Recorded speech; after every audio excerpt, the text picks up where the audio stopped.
galerinha, tudo bem com vocês? Chegamos para nossa aula de matemática. Pega o teu livro A Conquista da Matemática, lápis, caderno, borracha, traz atenção, traz concentração, porque você vai precisar.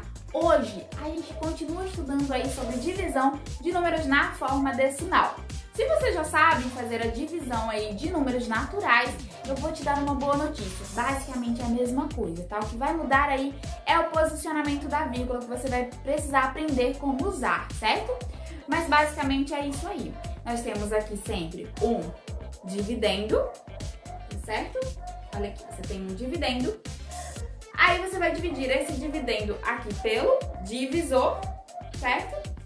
Só que como é que vai funcionar isso? Você vai precisar encontrar um número que, multiplicando pelo divisor, ele seja igual ou aproximadamente o mais próximo possível do dividendo, certo? Só não pode passar, tá bom? Então vamos aqui a um exemplo, tá? 12 dividido aí por 4. 12 é o meu dividendo. O 4 é o meu divisor. Eu preciso encontrar um número que, multiplicando aqui pelo 4, seja o mais próximo possível do 12, mas não possa passar. Então eu preciso da tabuada. Sim, isso mesmo, eu vou usar a multiplicação, porque multiplicação e divisão estão realmente muito atrelados, tá? E a minha mão continua aqui apontando, tá? A divisão e a multiplicação estão muito atreladas. A gente precisa saber primeiro a multiplicação para poder entrar na divisão, tá bom? Então, se você ainda tem dúvidas na divisão, volta nas outras aulas, tá? Que estão aí no canal ainda. Volta lá, assiste para você ficar craque na multiplicação e depois adentrarmos aqui na divisão, certo?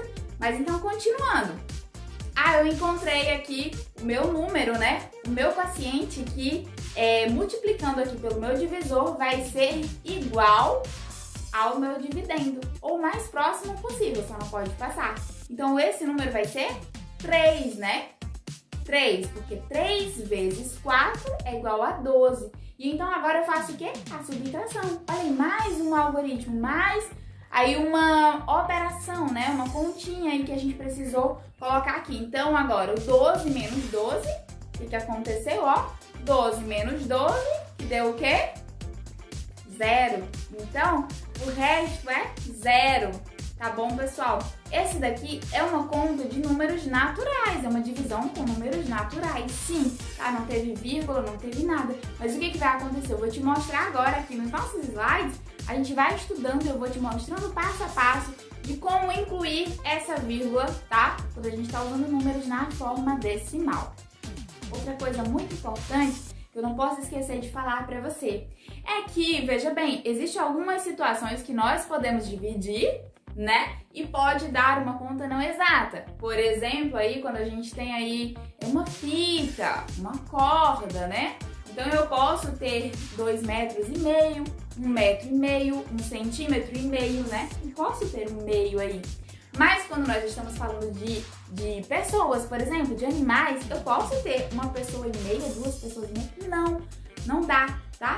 Então essa é uma propriedade que você também precisa entender sobre a divisão. Há situações em que nós não vamos poder fazer essa divisão. Então o que vai acontecer? Vai acontecer uma conta não exata, tá? Se eu tenho aí um grupo eu preciso dividir em 3 grupos de pessoas, tá? Eu tenho 10 crianças e eu preciso dividir essas 10 crianças em 3 grupos. O que é que vai acontecer? Eu vou colocar aqui, ó, no primeiro grupo 3, mais 3, mais 3, né? Então vai dar 9. 3 mais 3 mais 3 vai dar 9. Mas o que aconteceu? Eram 10 crianças, então sobrou uma, tá? Certo? Então foi 3 e resta uma, certo? É só para você entender aí que algumas situações não dá pra gente fazer sempre dar exata a conta, beleza? Mas a gente conversou bastante hoje aqui, não foi? Agora vamos pros slides, para as situações. Vem comigo! Continuamos então a partir da quarta situação. Paulo tem 4,5 tabletes de fermento e precisa usar todos eles para fazer um bolo e uma torta. A receita do bolo deve levar o dobro de fermento do que a receita da torta. Quantos tabletes de fermento devem ir em cada receita? Observe como Paulo fez para calcular a quantidade de tabletes de cada receita. Se na receita do bolo eu preciso do dobro de fermento do que na receita da torta, posso primeiro dividir 4,5 tabletes de fermento em 3 partes iguais. Depois, eu considero 2 partes para a receita do bolo e apenas uma para a receita da torta. Então, podemos começar dividindo 4,5 por 3. Observe essa divisão usando o algoritmo. Passo 1. Iniciamos dividindo as unidades.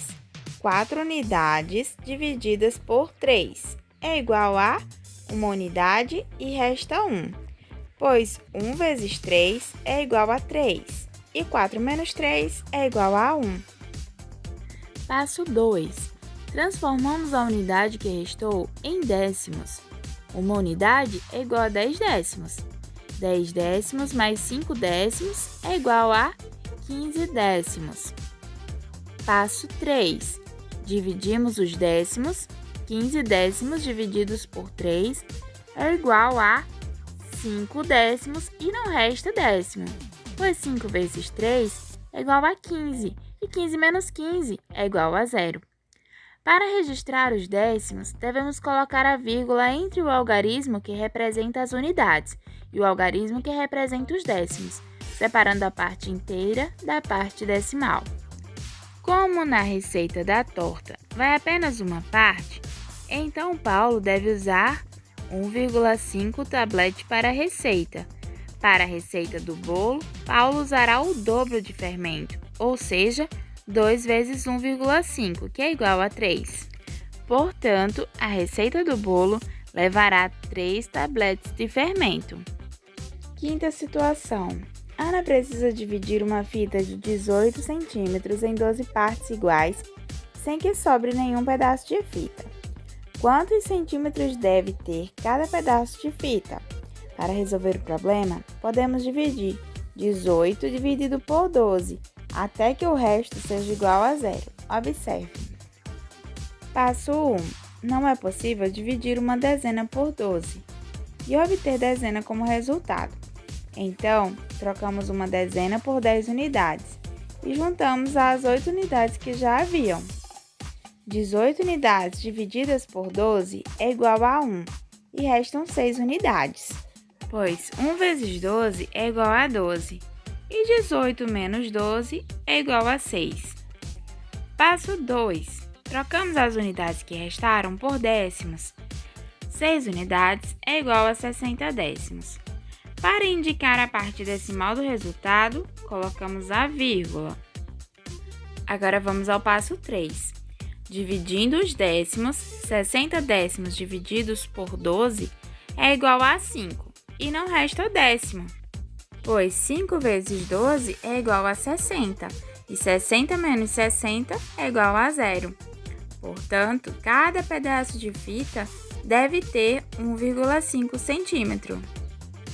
Todo esse conteúdo você encontra no seu livro A Conquista da Matemática, nas páginas 243 e 244. Você poderá refazer todas essas questões para assimilar as suas ideias.